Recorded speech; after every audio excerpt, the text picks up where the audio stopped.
오늘은 악의 성장성이라는 제목으로 하나님의 말씀 증거하도록 하겠습니다. 네, 몸들이 다 괜찮으시죠? 네. 온몸이 안 쓰던 근육들을 써서 날마다 앉아 있다가 산에 올라가니까 몸이 그래요. 네. 여러분, 악의 평범성이라는 말을 들어보셨나요? 악의 평범성. 이 말은 정치 철학자 한나 아렌트가 제시한 개념이고, 그녀는 예루살렘의 아이만이란 책에서 악이 우리가 생각한 것처럼 무시무시한 얼굴과 경계할 만큼 외적 위압감으로 다가오지 않는다고 이야기합니다. 그러면 악이 어떤 모습으로 다가오니까 악의 평범성이겠어요? 악은 매우 평범한 모습으로 우리 가운데 다가온다고 이야기합니다. 그 예로 독일의 나치의 핵심 중 인물인 아이히만을 들어요. 아이히만은 더 홀로코스트라는 말은 번제, 제물로 드리는 것들에 대한 어원을 가지고 있어요. 그래서 영어 홀로코스트는 더, 정관사 더를 붙여줘야 돼요. 네, 그래서 홀로코스트 계획을 통해서 유대인 600만 명이면 얼마나 많은 숫자예요. 우리 의정부가 몇 만이죠? 46? 네, 의정부의 10배 가량.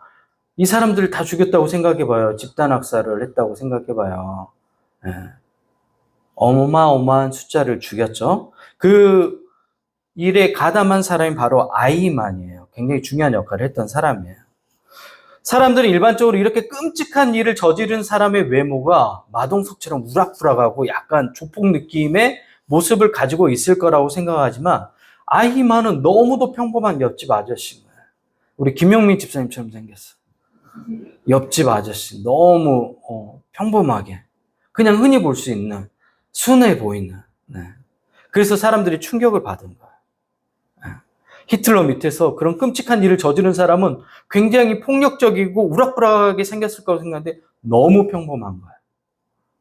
흔히 볼 수 있는. 그래서 악의 평범성이라는 이 내용이 나온 겁니다. 한나 아레트는 아이히만이 특별히 악랄한 성격의 사람이다 보다는 상명하복의 직무를 충실히 수행하는, 그러니까 자기 생각 없이 단순히 명령에 따르는 평범한 관료였다고 얘기해요.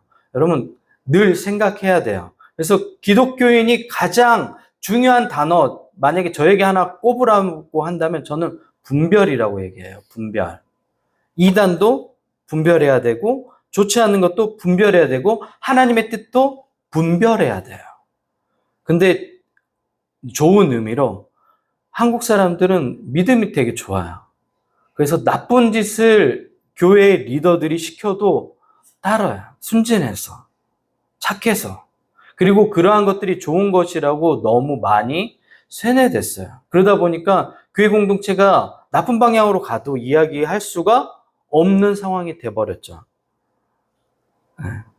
우리 교회는 안 그러지만 다른 교회 같은 경우는 그런 일이 많이 발생해요. 만약에 제가 나쁜 짓을 하면 뭐라고 얘기해야 돼요? 목사님, 그게 하나님 뜻이 맞나요? 분별하고 문제 제기를 해야죠. 하세요. 존말할 때 하세요. 그거 해야 돼요. 그게 교회 공동체를 위한 거고 하나님의 뜻에 합당한 거예요. 악의 평범성이라는 것은 생각 없이 단순히 명령을 따르는 그러한 체계에서 일어나는 악의 반복성을 이야기합니다. 철학자 한나 아렌트는 말합니다. 악이 꼭 극악무도한 괴물의 형태로 나타나는 것이 아니라 사회 시스템이나 구조 내에서 비판적 사고를 하지 않는 무비판적 권위를 따르는 평범한 사람들에 의해서 실행될 수 있다. 결국 이 악의 평범성을 만드는 건 누구냐면 그 일을 수행하는 생각 없이 따르는 사람들이 만들어내는 거예요. 그래서 우리 주변에 악한 괴물처럼 여겨지는 사람들이 있잖아요. 그 사람을 만들어낸 것은 결국 비판하지 않는 평범한 사람들에 의해서 만들어지는 겁니다. 오늘 설교 제목이 악의 성장성이죠. 악의 성장성은 누가 얘기했을까요? 제가 얘기하는 거예요. 우리 삶에서 경험하는 악은 고정되어 있지 않아요. 많은 사람들이 악이 고정되어 있다고 생각해요. 그리고 사람들의 관념 안에 있다고 생각해요. 그러나 악은 그렇지 않아요. 악은 유기체와 같습니다. 악은 주변과 연결되어 더 성장해 가요. 그리고 관계 속에서 더 확장되어 가기도 합니다. 이 과정에서 또 다른 악을 양산하기도 합니다. 그래서 제가 악의 성장성에 대해서 오늘 이야기하려고 하는 거예요. 그래서 악은 개인으로 출발해 공동체로 퍼지면 그게 시스템화 돼버려요. 중국에서 대대적으로 사회개혁이 일어났어요. 그러면서 중국에 있던 많은 조폭들이나 그 사기 집단들이 어디로 갔을까요? 중국에서 대대적인 개혁 작업을 했으니까 중국 나라에서 벗어났어요. 그리고 다 내려간 곳이 어디냐면 가장 그런 사업하기 좋은 캄보디아로 갔어요. 필리핀에서 사회개혁이 일어났죠. 심지어 마약하면 죽이겠다, 사용한다. 강력한 사회 제재를 가했어요. 지금도 개혁이 안 됐지만 그래도 많이 개혁하고 있는 중이에요. 필리핀이 아시아의 모든 마약 관련된 것뿐만 아니라 범죄의 그 중심 핵심 역할을 하는 나라가 됐었어요. 근데 그 필리핀에서 또 개혁을 하니까 어디로 가겠어요? 그렇죠. 캄보디아로 갔어요. 캄보디아 사태가 왜 일어난지 아시겠죠? 네. 캄보디아 군부 독재 나라가 아니에요. 민주주의를 채택하고 있어요. 형식상은. 네. 네, 오늘 그 얘기를 하려고 하는 게 아니라 악이 시스템화 돼버리는 것들에 대해서 얘기해요. 그래서 악을 놔두면 계속해서 성장해요. 그래서 끊임없이 개혁을 하려고 해야 돼요. 내 안에 개인도 마찬가지예요. 우리 가정 안에도 마찬가지예요. 교회 공동체도 마찬가지예요. 악이 들어오면 저항하고 개혁하려고 해요. 안 그러면 그 악이 점점 어떻게 한다고요? 성장해버려요. 오늘 본문에 나오는 에피소드도 악의 성장에 대해서 얘기해주는 그러한 예입니다. 오늘 본문은 지난주에 살펴본 내용과 연결되는 본문이에요. 지난주에 우리가 뭐 살펴봤죠? 에베소에서 일어난 대각성 운동에 대해서 살펴봤죠. 바울이 복음을 전했고 에베소에서 마술을 행했던 많은 사람들이 바울이 악한 귀신을 쫓아내는 걸 보고 어떻게 해요? 바울 앞에 무릎 꿇기 시작해요. 아, 진짜가 나타났다. 이 사람이 진짜다. 바울이 전한 내용도 진짜다. 사람도 진짜니까. 그래서 그 지역에서 마술을 하며 사람들의 불안한 심리를 조장하며 미래를 알려준다고 얘기했던 사람들. 가짜겠죠? 물론. 이 사람들의 민낯이 낱낱이 드러났습니다. 그들이 하는 미래에 대한 예언과 귀신 들린 자를 쫓는 행위가 모두 쇼라는 게 바울을 통해서 드러났어요. 왜? 진짜가 나타나서 귀신을 쫓아내버리고 귀신 들린 자의 악한 사단으로부터 매임을 끊어버리고 그 사람이 정상적인 생활을 할 수 있도록 돕고 진짜가 나타나니까 이런 일이 일어나는 거예요. 복음 전해지니까. 그래서 회개와 부흥은 어떻게 간다고 그랬어요? 같이 쌍둥이처럼 같이 맞물려서 간다고요. 너 어디가 부흥했다고 얘기하는데 회개가 없다 그러면 가짜일 확률이 높아요. 특히 우리나라처럼 보험 시스템이 잘 적용된 교회들이 많거든요. 그러면 어떤 일이 일어날까요? 회개가 없는데 교회 숫자는 늘어나는 현상이 있어요, 없어요? 있죠. 우리가 많이 하는 전도 축제가 그런 시스템을 통해서 이루어지잖아요. 그래서 1등 하면 제주도 항공 그건 주잖아요. 근데 물론 이제 격려 차원에서 그렇게 주는 건 나쁘지 않는데 경쟁을 위해서 그렇게 하는 건 좋지 않아요. 복음은 그렇게 전하면 되겠어요. 복음은 우리 안에 구원의 감격을 기반으로 전해야죠. 제가 그래서 우리 전도할 때 물품 단순히 나눠주는 거 하는 거 싫어하는 거 아시죠? 그래서 많이 나눠줄 생각하지 말고 10개 나눠줘도 되니까 가서 대화하고 억지로 하라는 얘기가 아니라 대화할 수 있는 사람은 대화하고 복음 전할 수 있으면 복음 전하고 그렇게 하라고 이야기하는 거야. 초대교회부터 지금까지 2000년 기독교 역사 안에서 부흥은 항상 회개와 같이 갔습니다. 에베소 지역의 부흥의 운동 결과를 잘 보여주는 구절이 지난주 살펴봤던 19장 19절이에요. 제가 봉독해 드리겠습니다. 또 마술을 행하던 많은 사람이 그 책을 모아가지고 와서 모든 사람 앞에 불사르니 그 책값을 계산한 즉 은 5만이 되더라. 은 5만은 현재 화폐 가치로 정확하게 환산할 수는 없어요. 물론 이런 것들이 다 다르기 때문에 30억에 가까운 돈이에요. 은 5만이면. 여러분 생각해 보세요. 30억 태울 수 있어요? 못 태워요. 절대 못 태워. 아까워가지고. 근데 사람들이 그것을 태웠다는 건 뭐예요? 내 삶을 바꾸겠다는 거야. 내 삶을 돌이키겠다는 거야.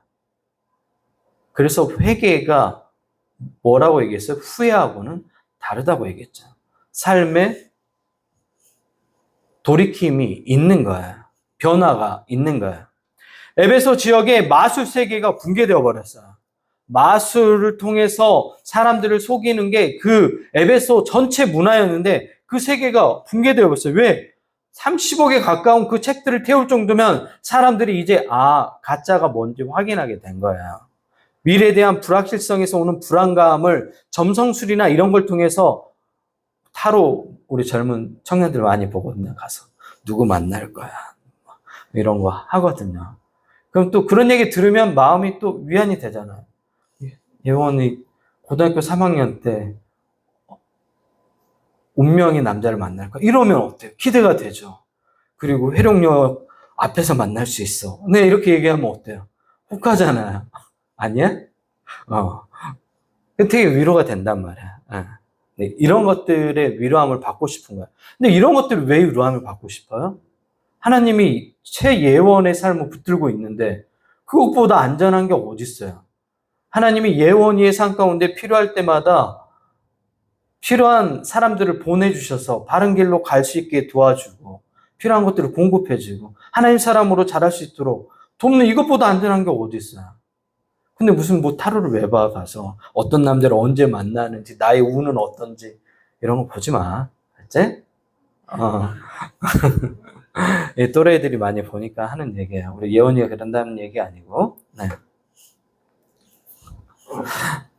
복음은 가는 곳마다 문화를 바꿨습니다. 왜냐하면 복음 안에 능력이 있고 하나님이 살아계시기 때문에 그렇습니다. 복음이 우리나라에 들어왔을 때 가장 먼저 바꾼 것은 남녀에 대한 불평등에 대한 부분이었어요. 그리고 그 이후에 바꾼 것은 뭐였어요?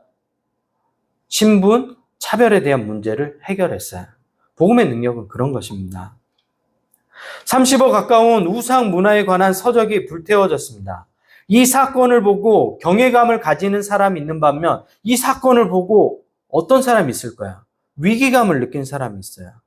어떤 사람이었을까요? 오늘 본문에 등장하는 데메드리오예요. 왜 위기감을 느꼈을까요? 나는 이 직업을 가지고 평생 사람들에게 사기쳐서 우상 문화를 가지고 돈을 벌었는데 이 우상 문화 카르텔이 이제 위험해진 거예요. 바울이 손으로 만든 거라고 얘기해버린 거야. 손으로 만든 신이라는 것은 누구만 알았을까요? 그걸 만든 사람만 알았을 거 아니에요. 근데 지금까지 이 거대한 황금알을 낳는 사업이 위험에 처한 겁니다. 이 우상 아이템이 많은 돈을 가져다 주었는데 이 바울이란 한 인간 때문에 어떻게 됐어요? 사람들의 이 수익이 끊어지게 생긴 거야. 바울이 뭐라고 얘기했어요? 우상은 사람의 손으로 만든 것이라고 폭로해버렸기 때문에. 데메드리오는 이대로 가만히 있으면 자신들의 사업에 큰 위기가 닥칠 것을 예감했어요. 그래서 직공들과 그 다음에 영업하는 사람들을 모아요. 그래서 우상 산업 종사자들을 다 모은 거예요. 요즘 말하면 이제 시위를 시작하는 거예요. 그 종사자들 다 모아가지고. 지금까지 우리에게 이 많은 수익을 안겨준 이 우상 사업이 이 바울이라는 사람 때문에 위험에 처했다. 우리 이대로 있으면 다 굶어 죽는다. 바울을 이 도시에서 쫓아내야 된다. 그래서 데메드리오가 선동을 시작해요. 데메드리오 한 사람으로부터 시작했던 이 악이 사람들 사이에 퍼져가면서 점점 커져요. 그러면서 처음에는 아무도 분노한 사람들이 없었잖아요. 근데 데메드리오가 선동해요.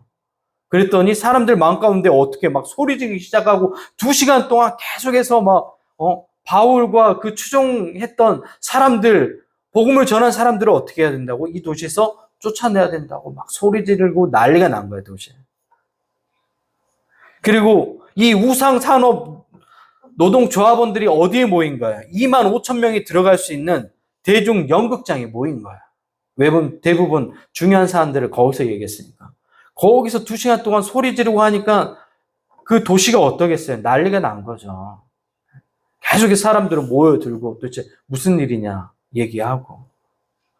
그때 시위 현장에 국가공무원이었던 서기장이 등장해요. 그는 법치주의의 정당성을 갖췄는지 물어봐요.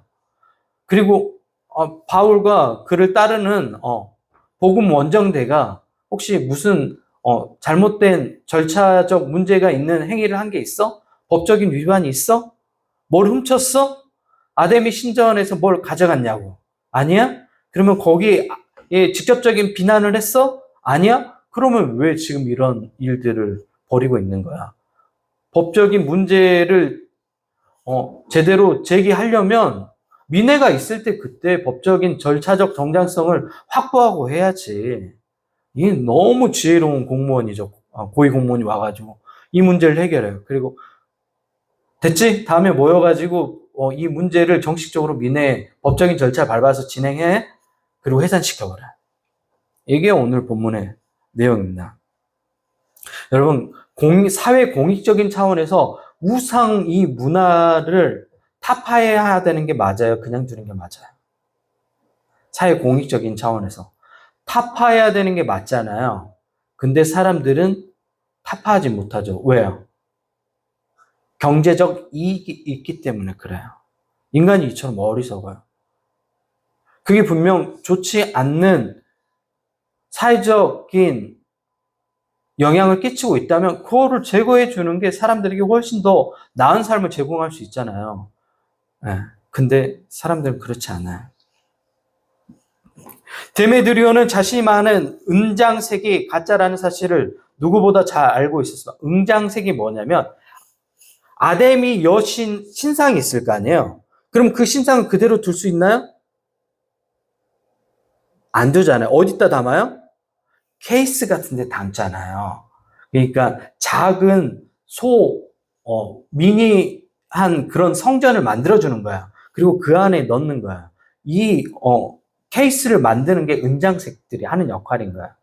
그러면 이 사업이 있고 그 다음에 그 안에 있는 아데미 신상을 만든 사람이 있고 그러니까 이 우상 산업이 너무 발달해 있는 거예요. 데메드리오는 이 케이스를 만드는 사람이었어요. 아데미 전체의 큰 폭력 사태를 초래할 수 있는 일까지 발생했는데 이 지혜로운 한 고위 공무원이 아니었으면 이 도시가 난리가 났을 거야. 사람들이 죽고 하는. 역사 안에서 돈이 될 만한 사업이면 이런 형태의 카르텔이 항상 생겨났습니다. 18세기 말 기독교 국가라고 이야기하는 영국에서 유행했던 가장 수익을 많이 벌어다주는 요즘으로 말하면 반도체와 같은 AI와 같은 그런 산업이 있었어요. 어떤 산업이었을까요? 18세기 말 영국에서. 놀랍게도 국제무역업이에요. 근데 어떤 무역업일까요? 노예시장이에요. 사람을 사고 파는. 기독교 국가라고 얘기하는 영국에서 일어난 일이에요. 종교개혁 이후에 오직 믿음, 오직 성경, 오직 은혜라고 구호를 외치며 하나님께 다시 돌아가자고 얘기했던 그 중심에 있던 한 나라 중에 또 가장 기독교에 대해서 우리가 환상을 가지고 있는 나라잖아요. 네. 우리 장로교도 스코틀랜드에서 왔기 때문에. 네. 근데 그 나라가 이런 못된 짓을 했어요. 그리고 거의 절반에 가까운 수익이 거기서 났어요. 그래서 많은 아프리카에 있는 노예들을 잡아다가 어디에 팔아요? 미국에 갖다 팔아요. 왜? 미국의 개척시대였기 때문에 인력이 많이 필요했어요. 영국 사람들이 그렇게 했어요. 근데 다행인 것은 이 영국에 기독교 정신을 가지고 정치를 하려고 했던 한 사람이 있었어요. 윌리엄 윌버포스라는 사람이에요. 이 사람이 노예제 폐지를 외쳤어요. 20년 동안. 네. 계속해서 의회에 가서 노예제 폐지를 계속해서 상정해요. 그러면 사람들이 어떻게 해요? 정치적 이익이 있으니까 부결시켜버려요. 그러면 다음에 또 올려요. 그럼 또 부결시켜버려요. 다음에 또 올려요. 무려 18번이나 이걸 한 거예요. 대단하죠. 그래서 결국 자기가 살아있을 때 노예제 폐지가 되는 걸 보지 못했어요. 근데 윌버포스가 죽고 난 이후에 노예제 폐지가 실현됩니다. 한 사람의 믿음을 가진 신앙인이 바꾼 역사인 거야. 그의 노력으로 1807년 노예 무역이 폐지되었고, 노예제 말고 무역이에요. 무역이 폐지되었고, 1833년 영국에서 노예제가 완전히 폐지됐습니다. 영국의 영향을 가장 많이 받는 나라가 어딜까요? 그 당시에 미국이었어요. 미국의 대부분 주 도시들 보면 영국의 도시 이름을 딴 도시들이 많아요. 네. 그럼 미국 내에서도 노예제 폐지를 해야 된다는 여론이 일어나기 시작하는 거죠. 그래서 노예제 폐지해야 됩니다. 근데 미국의 남부 지역은 노예가 많이 있어야 돼요. 산업을 하려면. 북부하고 또 입장이 달라요. 북부는 노예제 폐지돼도 문제가 될 게 없어요. 근데 하필이면 그때 대통령이 누가 되죠? 여러분이 잘 아는 대통령 있죠? 미국의 대통령? 트럼프 말고 누가 있어요? 그쵸, 링컨이 이때 대통령이 돼요. 1860년에. 링컨이 대통령이 되자마자 미국의 남부 지역의 7개 주가 이게 반대예요. 그리고 벌어진 일이 뭐냐면 남북 전쟁이에요. 뭐 때문에 벌어진 거예요? 노예제 폐지 때문에 벌어진 겁니다. 미국 남북전쟁으로 60만 명이 사망하게 됩니다. 그리고 1865년 노예제가 폐지되고 아프리카계 미국인 노예들이 해방됩니다. 지금 이제 제가 이 노예제 폐지된 걸 얘기하려고 한 게 아니라 오늘 설교 제목은 뭐예요? 악의 성장성에 대해 얘기하잖아요. 악이 계속해서 성장해 가요. 끝나지 않아요. 하나 끝났다고 해서 악이 다 사라지는 게 아니에요. 남부 지역에 전쟁에 실패해서 소위 젊은 친구들이 하는 표현, 마음이 긁힌 세력이 있어요. 누구냐면 백인이면서 기독교인인 세력들이에요. 이 사람들이 반드시 우리가 지금 전쟁에서 져서 지금은 잠잠히 있지만 나중에 반드시 다시 일어설 거다. 준비했던 세력들이에요. 이 세력들이 점점 때를 기다려요. 그리고 드디어 때가 왔어요. 우리는 새로운 미국을 만들겠다. Make America Great Again 해가지고 MAGA 해서 마가. 네. 그래서 매스컴에서 마가라는 얘기 많이 듣죠. 미국 마가가 트럼프를 지지하는 이 마가 세력이 이 남부 지역의 세력인 거야. 근데 기독교 중심인데 기독교인데 건전한 기독교가 아니라 극우적인 기독교예요. 이 사람들은 혐오해요. 누굴 혐오하냐? 이민자들을 혐오해요. 여러분, 극우를 어떻게 구분하면 되냐면 극우 세력들은 항상 혐오하는 대상이 있어요. 독일의 극우 세력들은 누굴 혐오했어요? 유대인들을 혐오했어요. 음모론을 가지고. 그래서 600만을 죽일 때 아무도 저항하지 않았던 이유가 있어요. 독일 내에서. 독일 사람들이 미련해서 다 동조한 거 아니에요. 그 극우들이 혐오를 하는 그 문화를 만들잖아요. 그러면 따라가게 돼요. 미국에 있는 이 극우 세력들은 이민자들을 혐오해요. 이 이민자들 때문에 우리가 못 산다. 그래서 이민자 추방하고 하는 것들이 지금 일어나잖아요. 미국이 어떤 나라인데? 이민자의 나라인데도 불구하고. 아이러니인 거죠. 한국의 극우들은 누굴 혐오해요? 한국의 기독교인들인데도 불구하고 혐오하는 민족이 있죠. 어디예요? 중국 사람이에요. 15%나 돼요. 전 세계 인구 중에. 그러면 지구의 인구의 15%를 다 혐오하고 있는 거예요? 그럼 나중에 어떻게 되겠어요? 이 혐오들이 계속 모이면. 사회에 어마어마한 대가를 지불해야 돼요. 사회적 비용을. 제 가까이도 극우 세력이 있어요. 예. 그래가지고 알아요.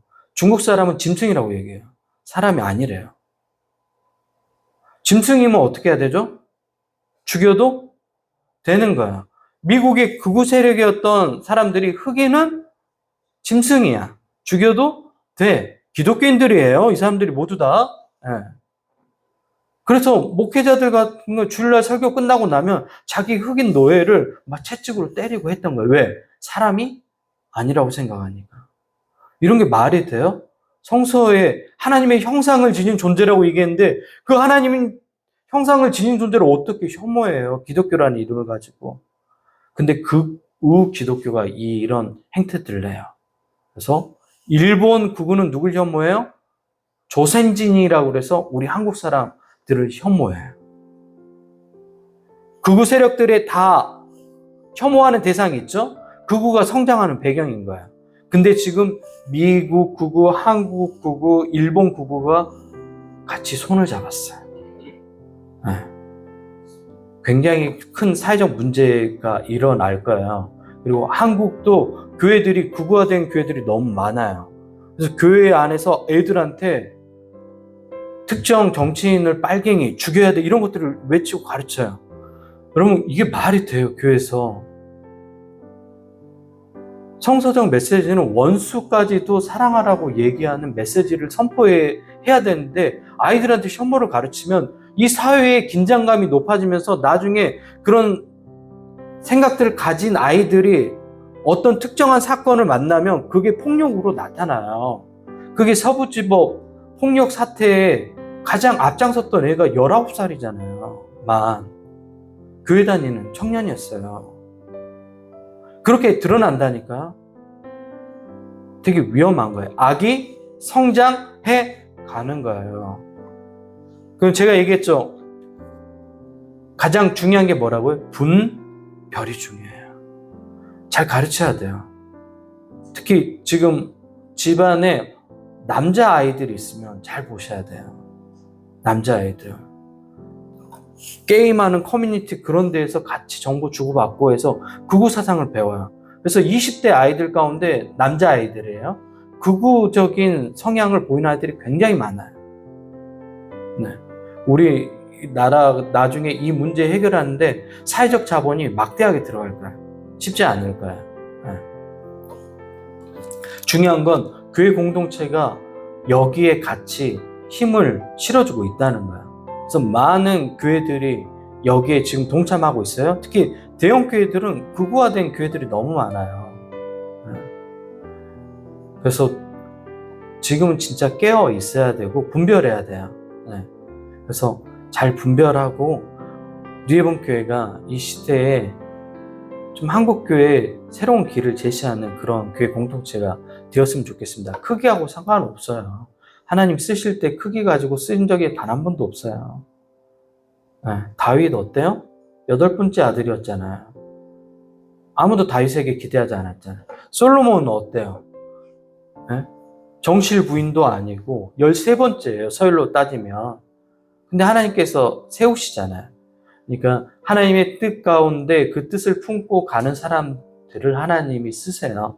우리 교회 공동체가 이 한국 교회에 좀 중심이 되는 교회가 돼야 되겠다. 우리 또 교육하는 교회 공동체잖아요. 작지만 바르게 또 정확한 것들을 교육하는 그런 교회 공동체로서 이 시대를 잘 분별하고 시대에 빛이 되는 그런 뉴에본 교회 공동체 모두가 되었으면 좋겠습니다. 우리 이 시간 같이 기도할까요?